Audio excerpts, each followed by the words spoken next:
वहीं बेमेतरा ब्लास्ट मामले को 3 दिन हो चुके हैं, इसके बाद भी अभी तक लापता लोगों का पता नहीं चल सका है। इस पूरे मामले में प्रशासन की लापरवाही ये कि अब तक 8 मजदूर लापता हैं और ग्रामीणों का दावा है कि लापता मजदूरों की संख्या 8 से ज्यादा है।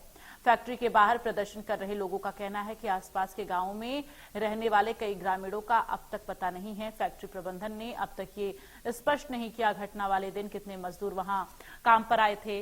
पीड़ित मजदूरों के परिजन मुआवजा राशि बढ़ाने और फैक्ट्री मालिक के खिलाफ कार्रवाई की मांग कर रहे हैं। फिलहाल आपको ये बता दें कि इस पूरे मामले में अभी एफआईआर भी दर्ज नहीं की गई है।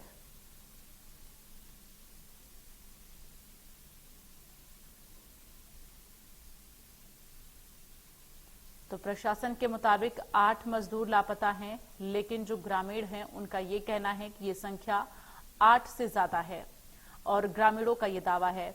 इन सब के बीच फैक्ट्री प्रबंधन की तरफ से किसी भी तरह का कोई स्पष्टीकरण नहीं दिया गया कि जिस दिन ये ब्लास्ट हुआ था फैक्ट्री में, उस दिन मजदूर कितने आए थे काम पर, इसकी कोई जानकारी नहीं मिल पा रही है।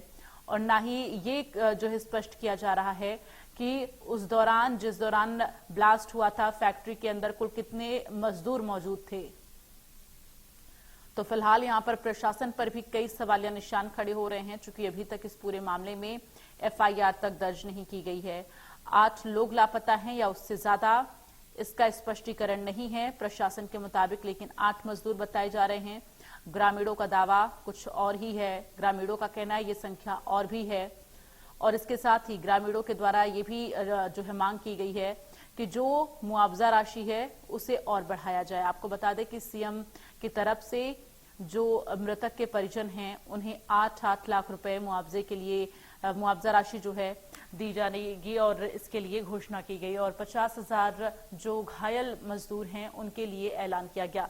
लेकिन इन सब के बीच जो परिवारजन हैं उनका ये कहना है कि ये राशि बढ़ाई जाए। ज्यादा जानकारी के लिए रुख करेंगे। कोमल इस वक्त हमारे साथ संवाददाता फोन लाइन पर जुड़ गए हैं।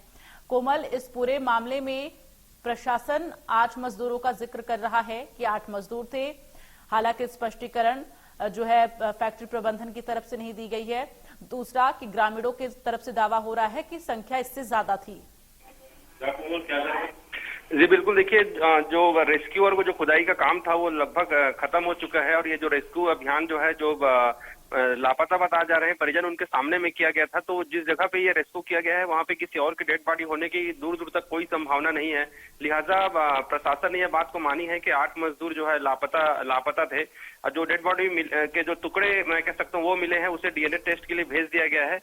तो प्रशासन भी इस बात को मान रहा है कि 8 मजदूर जो है लापता है और इसमें दूसरी बात यह है कि अब ग्रामीण भी इस बात को लगभग मानने लगे हैं। यही वजह है कि जो लापता मजदूर थे उनके कुछ परिजनों ने तो अंतिम संस्कार की जो हिंदू रीति रिवाज से जो प्रक्रिया होती है उसको पूरा करना शुरू कर दिया है। तो इस बात को अब परिजन भी मानने लगे हैं कि जो मजदूर लापता है उनकी वो अब इस दुनिया में नहीं रहे। जी बिल्कुल कोमल, देखिए ये बहुत मुश्किल वक्त है उन परिवार वालों के लिए जिन्होंने अपनों को खोया है, लेकिन इन सब के बीच प्रशासन की जो कार्य प्रणाली है वो कहीं ना कहीं सवालों के घेरे में है।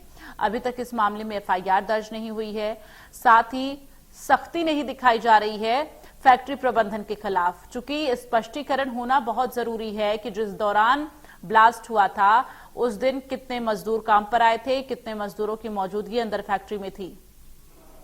जी बिल्कुल, सीधे तौर पर पहले दिन से ही प्रशासन का ढुलमुल रवैया इस पूरे मामले पर देखा जा रहा है। उसकी बहुत बड़ी वजह यह भी बताया जा रहा है कि ये जो फैक्ट्री है काफी रसूखदार लोगों के हैं। मध्य प्रदेश से जुड़े हुए जो रसूखदार लोग हैं उनके नाम सामने में आए थे। कुछ मीडिया में तो संजय चौधरी नाम के व्यक्ति का नाम भी आया था, बताया जा रहा था कि वो उसका मालिक है। उस पर भी जिला प्रशासन बेमेतरा ने स्पष्टीकरण दे दिया है कि उनके नाम से वो ये कंपनी नहीं है। लेकिन वो हैरानी की बात यह है कि वो नाम बताने तक को तैयार नहीं है, जबकि ये उतनी मुश्किल काम नहीं है। जिला प्रशासन ने जब एनओसी दिया है तो इनके पास में इस बात की जानकारी होनी चाहिए थी। तो जाहिर सी बात है किसी न किसी का दबाव तो है ही है। वहीं बेमेतरा में जो कांग्रेसी है उन्होंने भी अभी थोड़ी देर पहले एसपी को ज्ञापन सौंपा है और उन्होंने कहा है कि एक छोटा सा हादसा होता है, एक्सीडेंट होता है, तभी प्रथम दृष्टया एफआईआर हो जाता है, बाद में ये पतासाजी की जाती है कि वाहन मालिक कौन था। तो इसी तर्ज पर जब ये इतना बड़ा हादसा हुआ है तो प्रथम दृष्टया तो एफआईआर होना चाहिए था, लेकिन जिला प्रशासन बार बार उसे मजिस्ट्रियल जांच का हवाला देकर के एफआईआर दर्ज करने तक को तैयार नहीं है। कुछ मामले में तो कलेक्टर नाराज भी हो जाते हैं, उनका कहना होता है कि एफआईआर दर्ज करना एसपी का काम है, लिहाजा आप जिला प्रशासन के पास इस बात को पूछने के लिए क्यों आते हैं। तो इनका जो चिड़चिड़ाहट है, जो इनका ढुलमुल रवैया है, और जिस तरह से ये मुआवजे के राशि को लेकर के भी कई सवाल उठ रहे हैं कि अगर शासन ने इनको मुआवजा राशि दिया है तो कंपनी की मुआवजा राशि के चेक को लेकर के जो तहसीलदार है ये क्यों जा रहे हैं। तो ऐसे कई सारे काम है जो जिस पर जिला प्रशासन के ऊपर निश्चित तौर पर सवाल खड़े हो रहे हैं, और इसी बात को लेकर कांग्रेसी भी आक्रोशित है और उन्हें आज एसपी को ज्ञापन सौंपा और आगे इसमें कार्रवाई नहीं होने पर उग्र आंदोलन की चेतावनी भी दे रहे थे। जी चलिए कोमल, अपनी नजर बनाकर रखिएगा, तमाम जो अपडेट है वो हम अपने दर्शकों तक पहुंचाते रहेंगे। फिलहाल के लिए बहुत बहुत धन्यवाद आपका।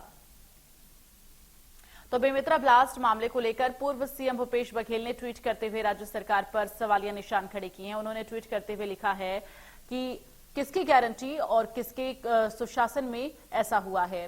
साथ ही उन्होंने ये भी लिखा, क्या किसी करीबी को बचाने की कोशिश की जा रही है। पूर्व सीएम भूपेश बघेल ने सवाल किया कि इतनी बड़ी घटना होने के बाद किसी भी तरह से एफआईआर दर्ज क्यों नहीं की जा रही है।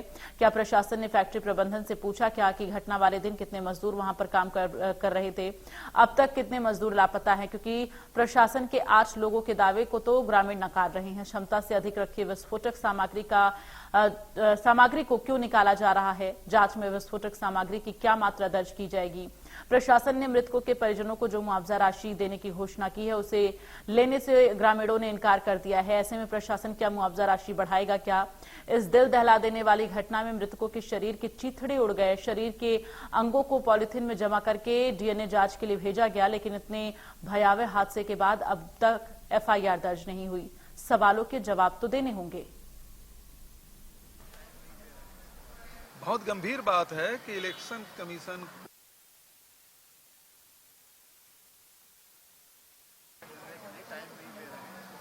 बहुत गंभीर बात है कि इलेक्शन कमीशन